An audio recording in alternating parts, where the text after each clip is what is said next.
Assalamualaikum warahmatullahi wabarakatuh. Halo Sobat Soil, selamat datang di podcast Soil Talks 2025.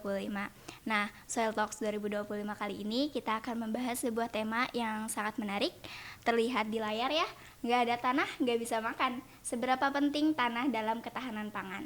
Nah, kalau dilihat dari tema tersebut, ada kata kuncinya yaitu ketahanan pangan. Nah, di Indonesia sendiri ketahanan pangan ini salah satu topik yang lagi sering dibahas nih, terutama oleh Kementerian Pertanian ya Pak ya. Ya, Nah, jadi topik ini kita coba kupas tuntas lah apa hubungannya ketahanan pangan dengan tanah itu sendiri. Nah, tanah itu sendiri di kehidupan sehari-hari kita itu sering sekali kita injak, tetapi sayangnya jarang sekali kita pikirkan. Padahal tanah sendiri merupakan tempat tumbuhnya tanaman dan tanah sendiri tanpa tanah kita nggak bisa makan. Nah, oleh karena itu mungkin kita sudah tahu ya seberapa pentingnya sih tanah dalam ketahanan pangan. Tapi sebelum itu kita mau coba kupas lanjut nih. Nah, di samping saya di sini ada dosen Fakultas Pertanian Universitas Pajajaran, Bapak Dirga Saptara, ya, SPMP ya Pak ya. oke,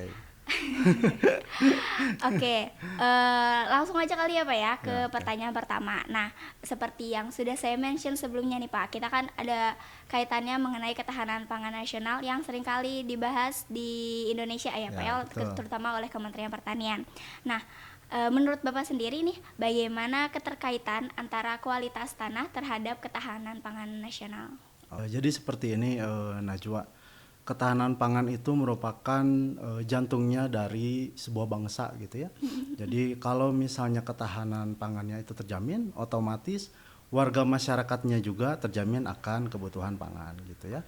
Nah, ini terkait dengan kualitas dari tanah itu sendiri, di mana kualitas tanah ini menjadi tulang punggungnya dari pertanian yang berkelanjutan gitu.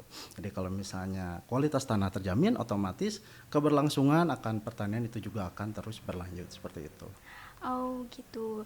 Berarti dari yang Bapak mention sebelumnya, tanah itu merupakan jantung ya Pak ya. Ya, betul. Nah, eh, apa aja sih Pak faktor utama yang menentukan dari jantung tersebut atau kesuburan tanah lah dalam konteks pertanian pangan? Oke. Jadi untuk faktornya itu sendiri seperti mungkin teman-teman sudah tahu ya di pertanian terkait dengan faktor-faktor yang mempengaruhi dari kualitas tanah itu sendiri gitu ya. Jadi ada 3 aspek sebetulnya, faktor fisika, kemudian faktor kimia dan juga biologi. Jadi semuanya harus berkesinambungan atau bersinergi gitu. Jadi kita tidak hanya membutuhkan satu sifat saja atau satu faktor saja, tetapi kita juga membutuhkan faktor yang lainnya, diantaranya sifat fisik, kimia dan biologi itu sendiri gitu. Dari sifat fisik kita ketahui bahwa sifat fisik yang berpengaruh bagi tanah yaitu diantaranya ada bobot isi gitu, dimana bobot isi ini kalau misalnya semakin rendah tentunya semakin banyak pori gitu ya, dan itu akan menjadikan sumber oksigen diantaranya gitu ya untuk mikroorganisme ataupun untuk perakaran itu sendiri, kemudian sebagai penyimpan dari air gitu. Jadi kalau misalnya bobot isinya rendah, otomatis dia mempunyai banyak pori dan juga bisa menyimpan air juga dengan sangat tinggi. Biasanya seperti itu. Kemudian sifat fisik yang lain tekstur gitu ya. Tekstur tanah di mana yang dikehendaki dalam kualitas tanah yang baik yaitu tekstur lempung gitu ya. Jadi mempunyai keseimbangan antara fraksi pasir, debu dan juga liat gitu. Kemudian sifat fisik yang lain tekstur ya, tekstur tadi sudah, struktur juga berpengaruh gitu ya untuk kualitas tanah. Kemudian dari sifat kimia atau faktor dari kimia, misalnya ada pH. Nah, pH yang dikehendaki untuk kebanyakan dari jenis tanaman itu adalah pH netral gitu ya, atau agak masam sedikit lah gitu. Itu yang dikehendaki banyak oleh tanaman gitu. Kemudian dari pH ada kejenuhan basa juga. Seperti yang kita tahu juga bahwa kejenuhan basa adalah basa-basa yang dikehendaki atau yang akan diserap oleh tanaman gitu ya. Ada kalsium, ada magnesium, kemudian ada kalium. Nah, itu merupakan basa-basa. Nah, itu akan berkorelasi dengan kapasitas tukar kation nantinya seperti itu. Kemudian tadi dari pH, basa, lalu lanjut tentunya ini yang paling utama ya, nutrisi. Nah, jadi kalau misalnya tanahnya tidak ada nutrisi, ya tidak mungkin tanaman akan tumbuh dengan baik gitu ya. Tidak akan mungkin tanaman akan tumbuh dengan optimal gitu. Jadi nutrisi ini penting karena itu merupakan sumber makanan bagi tanaman gitu ya. Kemudian yang lain pH sudah, tadi kejenuhan basa sudah, kapasitas tukar kation nih. Nah, kapasitas tukar kation juga penting, di mana kalau misalnya tanah memiliki KTK tinggi gitu ya, KTK tinggi sehingga nanti ketika tanaman tidak menyerap lagi kation ataupun anion yang ada di dalam tanah gitu ya, itu akan dijerap oleh koloid tanah gitu. Jadi bentuk koloidnya itu ada dua gitu ya, ada koloid organik atau yang kita kenal dengan humus, kemudian ada koloid anorganik atau koloid mineral gitu, seperti itu. Kemudian apalagi ya dari kimia, oke, pH, kejenuhan basa sudah, KTK sudah, mungkin ke biologi ya. Nah, jadi tidak hanya dua aspek tadi atau dua faktor tadi, jadi ada aspek yang penting lagi yaitu aspek dari biologi tanah gitu ya. Jadi semakin banyak keragaman dari mikroorganisme, tentunya ini menjadikan tanah itu akan ekosistemnya itu akan berlanjut, biasanya seperti itu ya.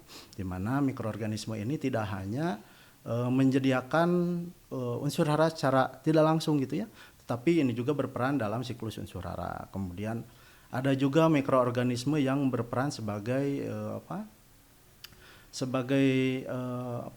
pengendali penyakit lah, pengendali penyakit tanaman seperti itu. Nah, itu dari aspek biologi. Kemudian ada faktor yang lain sebetulnya dari yang tiga itu ya, selain dari yang tiga itu, yaitu bahan organik gitu ya. Nah, bahan organik kenapa penting? Karena bahan organik itu merupakan cadangan karbon yang ada di dalam tanah gitu ya. Selain cadangan karbon, itu juga dimanfaatkan oleh mikroorganisme sebagai substrat atau sumber makanannya gitu, sehingga nanti keberlangsungan atau keberlanjutan dari mikroorganisme juga akan terjamin seperti itu. Baik Pak, kalau dari yang Bapak tadi sampaikan kan tadi Bapak bilang ada korelasi ya Pak ya, korelasi antara sifat fisika tanah, kimia tanah gitu kan sama biologi tanah.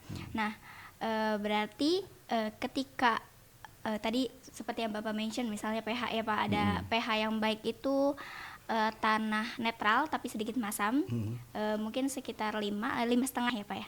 Jadi untuk pH itu sebetulnya range-nya yang paling baik gitu ya, atau yang dikehendaki banyak oleh tanaman gitu, 6,5 sampai 7,5 gitu ya, atau 6 lah. 6 ada juga gitu ya beberapa tanaman yang menghendaki di pH 6 seperti itu, range-nya seperti itu. Berarti tadi Bapak menyebut bahwa pH yang baik itu kan 6,5. Nah, apakah ada hubungannya pH tersebut atau mungkin tadi Bapak menyebut korelasi ya. Misal pH-nya baik berarti sifat fisikanya baik, biologinya baik, atau seperti apa Pak? Jadi pH yang baik itu ternyata tidak hanya baik untuk tanah itu sendiri, tetapi itu berkorelasi juga dengan sifat biologi tanah, biasanya seperti itu ya, ataupun sifat kimia itu sendiri gitu. Jadi pada pH netral atau ya pH yang dikehendaki oleh tanaman, ternyata pada pH tersebut unsur hara kebanyakan itu tersedia bagi tanaman seperti itu gitu ya, baik dari nitrogen, fosfor, kalium gitu ya, ataupun unsur hara lainnya gitu ya, unsur hara makro yang lain seperti kalsium, magnesium dan juga sulfur ya, ataupun unsur hara mikro gitu ya. Unsur hara mikro juga tidak baik kalau misalnya terlalu banyak gitu ya, makanya pada pH netral itu biasanya kebutuhannya optimal gitu. Jadi kalau misalnya pada pH masam ada nutrisi yang dia memang banyak gitu ya, pada pH masam otomatis banyak gitu. Contohnya ada Al dan juga Fe gitu ya. Kalau misalnya pada pH basanya itu ada kalsium dan juga magnesium gitu, seperti itu. Nah, itu dari sisi nutrisi gitu ya, ketersediaan dari nutrisi. Kemudian dari sisi mikrobiologinya kebanyakan gitu ya, atau most of microbes gitu ya, mereka menghendaki pH pada pH netral gitu ya, gitu. Jadi akan hidup optimal atau akan berkembang biak dengan baik gitu ya, itu pada pH yang netral gitu. Jadi sehingga nanti secara tidak langsung ini akan berkorelasi juga dengan nutrisi gitu ya. Jadi semakin banyak mikroorganisme yang menguntungkan bagi tanaman, itu akan memberikan nutrisi yang baik juga bagi tanaman gitu. Oke. Kalau kondisi tanah di Indonesia saat ini, menurut Bapak sendiri, apakah mendukung untuk upaya swasembada pangan atau tidak. Nah, mungkin saya ingin tahu hubungannya dengan kan Indonesia ini ada ketimpangan jumlah penduduk ya Pak ya? Ya kan, Oke. terutama Dengan tingginya di Pulau Jawa gitu ya. Nah, apakah itu ada hubungannya juga pengaruhnya dengan ketahanan pangan itu sendiri? Nah, oke. Jadi seperti yang kita tahu bahwa ternyata populasi di Indonesia ini eh, sudah mencapai 280 juta yang saya yang saya baca. Jadi tentunya populasi ini akan berpengaruh terhadap ketersediaan pangan di kita gitu ya di Indonesia gitu. Jadi bukan tidak mungkin kita masih mengimpor ya, mengimpor dari kebutuhan pangan karena ya ini populasinya sudah tinggi gitu ya. Kemudian ketersediaan pangannya juga ternyata masih terbatas gitu ya. Nah, hal ini dibuktikan dengan kebijakan impor kita dari tahun 2003 ke 2024 gitu ya. Itu ada peningkatan. Di mana yang tahun 2023 itu masih 3 juta ton untuk impor beras gitu ya. Ini studi kasusnya beras ya. Kemudian untuk 2024 itu kita menaikkan impor kita menjadi 4,5 juta ton gitu. Jadi Najwa dan kawan-kawan juga bisa berspekulasi bahwa ternyata pangan kita ternyata kebutuhannya sekarang makin tinggi gitu ya. Mungkin itu juga dibarengi dengan ketersediaan luas lahan yang sekarang juga makin menyempit gitu ya, dimana sekarang alih fungsi lahan, kemudian kualitas tanah sudah sudah tidak terjamin lagi kualitasnya gitu ya, artinya tidak ada keberlanjutan. Nah, mungkin dari kita sekarang harus berupaya gitu ya, berupaya supaya menjadikan tanah yang tersisa ini gitu ya, tanah yang tersisa ini supaya lebih baik kualitasnya dari segi kualitas dan juga tentunya berlanjut gitu. Jadi perlu peran dari semuanya, tidak hanya kita akademisi gitu ya, terutama petani gitu ya, petani, peneliti dan juga kita sebagai akademisi perlu bergabung kemudian merumuskan suatu hal sehingga nanti ke depannya keberlanjutan terhadap tanah gitu itu terus berlangsung gitu.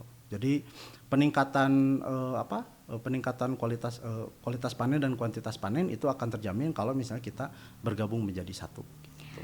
Kalau berdasarkan lokasinya nih Pak, kan kalau tanah yang subur itu kan tidak semua tanah di Indonesia subur nih ya Pak ya. Nah, apakah itu ada hubungannya dengan swasembada pangan, usaha swasembada pangan tersebut gitu Nah, Pak? oke. Nah, kalau misalnya dilihat dari jenis tanah gitu ya, seperti yang kita ketahui, kalau tanah yang paling subur di kita yaitu Andisol ya. Nah, itu